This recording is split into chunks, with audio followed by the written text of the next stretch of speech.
एक व्यक्ति के 5 बेटे होते हैं। आज वो व्यक्ति बूढ़ा हो चुका होता है, जिसने पूरे जीवन भर इन बेटों के लिए कमाई की। आज वही बेटे यहाँ पर बंटवारे के लिए इस तरह से लड़ाई करने लगते हैं। अब ये बूढ़ा व्यक्ति उनकी तरफ देखने लगता है और यहाँ पर वो बेटे अलग अलग तरीके से कहने लगते हैं। कोई तो कहता है कि ज़मीन का बंटवारा 5 हिस्सों में कर दिया जाए। रही बात पिताजी की, तो साल में 365 दिन होते हैं। हम पाँचों भाई यहाँ पर इस तरह से बंटवारा कर लेते हैं। हर एक भाई 72 दिन पिताजी को अपने पास रखेगा। दोस्तों, यहाँ पर पिताजी सुनते रहते हैं और जब पिताजी अपना फैसला सुनाते हैं तो पांचों बेटों की आंखें खुली की खुली रह जाती हैं। सभी यहाँ पर सोचने के लिए मजबूर हो जाते हैं कि आखिरकार पिताजी ने ऐसा क्यों कह दिया। दोस्तों, अगर आप लोग भी पूरी कहानी के बारे में जानना चाहते हैं तो वीडियो को जरा सा भी स्किप ना करें, लास्ट तक वीडियो को जरूर देखिएगा। दोस्तों, आगे बढ़ने से पहले हमारी वही रिक्वेस्ट कि जो हमारे चैनल के साथ नए हैं, कृपया करके चैनल को फॉलो कर लें, बेल आइकन को जरूर प्रेस करें। नमस्कार,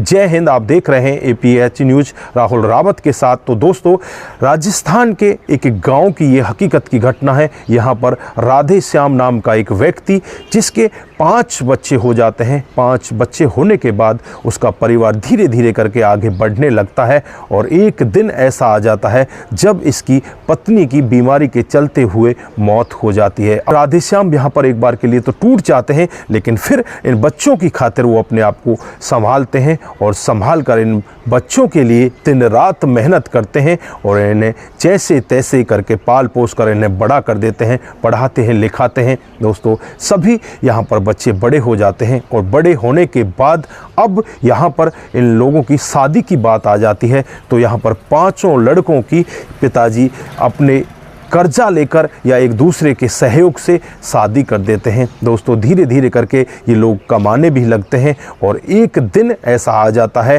कि अब यहाँ पर जो पिताजी होते हैं बहुत ही ज़्यादा बुजुर्ग हो जाते हैं और अब यहाँ पर वो 5 के 5 लड़के कहने लगते हैं कि पिताजी की मौत से पहले हमें ज़मीन का बंटवारा कर लेना चाहिए। उस सब के लिए हमें जल्दी से पिताजी के पास चलना चाहिए। दोस्तों, यहाँ पर 5 लड़के अपने पिताजी के पास पहुँच जाते हैं और पिताजी से कहने लगते हैं कि पिताजी, हमें ज़मीन का बंटवारा करना है। तो यहाँ पर पिताजी कहते हैं कि बेटा, बंटवारे में किसका भला हुआ है? तुम क्यों परेशान हो रहे हो? बंटवारा ना करो तो ही बेहतर होगा। जब तक मैं ज़िंदा हूँ मैं बंटवारा नहीं चाहता। मैं चाहता हूँ कि जब तक आप लोग इकट्ठे रहें। तो आप लोगों को पता है कि जब एक मुट्ठी बंद होती है तो उसमें बहुत बड़ी ताकत होती है और जब एक एक उंगली अलग अलग हो जाती है तो वो ताकत बिखर कर रह जाती है। तुम लोग क्या चाहते हो कि मेरी जो ताकत तुम हो वो बिखर कर यहाँ पर टूट जाओ? तो मैं ऐसा नहीं करना चाहता। लेकिन यहाँ पर वो 5 के 5 बेटे आपस में लड़ाई करने लगते हैं और कहने लगते हैं कि हमें बराबर का बंटवारा चाहिए। दोस्तों, पिताजी सुन बैठ जाते हैं, वो कुछ भी नहीं कहते। यहाँ पर जो बड़ा वाला भाई होता है वो बोल बैठता है कि यार, इसमें बंटवारे की कौन सी बात है? जो हमारे घर की ज़मीन है उसे 5 हिस्सों में बांट दो, जो खेतों की ज़मीन है उसे भी 5 हिस्सों में बांट दो। रही बात पिताजी की, तो पिताजी को भी 5 हिस्सों में बांट लो। साल के 365 दिन होते हैं, जिसमें 72 दिन हम सभी लोग पिताजी को रख लिया करेंगे। दोस्तों, अब यहाँ पर पिताजी सुन्न से बैठे होते हैं। पिताजी को गुस्सा तो बहुत आ रहा था, लेकिन यहाँ पर वो कुछ बोल नहीं पा रहे थे। थोड़ी देर बाद पिताजी का मौन टूटता है और पिताजी जो अपने मुख से बात कहते हैं वो बेटे सुनकर एक बार सन्न हो जाते हैं। दोस्तों, पिताजी कहते हैं कि ये ज़मीन मेरी, ये परिवार मेरा और मैं अपनी इच्छा से तुम्हें रखना चाहता हूँ। मैं तुम्हारी इच्छा से नहीं रहना चाहता। अगर तुम्हें बंटवारा करना है तो आपस में अपने सौदा का बंटवारा करो। ये ज़मीन मेरी है, ये घर मेरा है, मैं यहाँ पर बंटवारा नहीं चाहता। अगर तुम लोग चाहते हो तो तुम में से सभी के सभी ये बात सुन लो। अगर तुम मेरे साथ, मेरी ज़मीन के साथ रहना चाहते हो तो 72 दिन तुम सभी मेरे साथ रह सकते हो और बाकी के जो दिन तुम्हारे बचते हैं उनका तुम खुद इंतजाम कर लेना।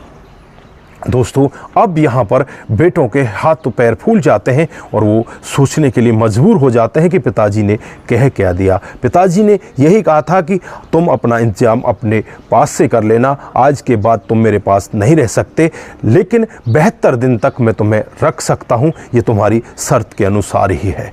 तो यहाँ पर वो बेटे एकदम से टूट जाते हैं और तुरंत ही अपने पिताजी के चरणों में आकर गिर जाते हैं और कहने लगते हैं कि पिताजी हमसे बहुत बड़ी गलती हुई है, हमें माफ़ कर दो। तो यहाँ पर पिताजी कहने लगते हैं कि मैंने तुम्हें पांचों को पाल पोस कर इतना बड़ा किया, मैंने तो तुम्हारा कभी भी हक एक दूसरे के लिए ऐसा नहीं चाहा कि ये इसको दे दूं या इसको ना दूं, मैंने तुमको सबको समान समझा, लेकिन तुम अब मेरे बुढ़ापे को देखकर मुझे 72 दिन के लिए बांट रहे हो। क्या तुम्हारा इस पर अधिकार है? क्या तुम्हारा अधिकार मेरे ऊपर ऐसा है कि तुम मुझे 72 दिन के लिए बांटो? तो यहाँ पर बेटे सुन रहते हैं और माफ़ी मांगते हुए कहने लगते हैं कि पिताजी हम कभी भी अलग नहीं होंगे और ना ही कभी बंटवारे की बात करेंगे, हम हमेशा ही एकजुट रहेंगे और हमेशा ही आपकी ताकत बनकर रहेंगे। दोस्तों यहाँ पर पिताजी भी बहुत ज़्यादा खुश होते हैं और कहते हैं कि बेटो अगर सुबह का भूला शाम को वापस घर आ जाता है तो उसे भूला नहीं कहते, इसीलिए मैंने तुमको ये सब कहा है, नहीं तो मेरा मन नहीं कर रहा था कि मैं तुम्हें ऐसा कहूँ। दोस्तों उसके बाद ये सभी लोग बड़े आराम से बड़े प्यार पूर्वक रहने लगते हैं। तो ये थी आज की 5 बेटों और एक पिताजी की हकीकत की कहानी। आप लोगों को कैसी लगी? अगर आपको जरा सी भी प्रभावित करती, अच्छी लगती है तो दोस्तों के साथ ज़रूर शेयर करके जाएं। दोस्तों आज के लिए बस इतना ही, फिर मिलते हैं किसी नए मोड़ के साथ। तब तक के लिए आप अपना ख्याल रखें, परिवार का ख्याल रखें, सतर्क रहें, सावधान रहें। नमस्कार, जय हिंद,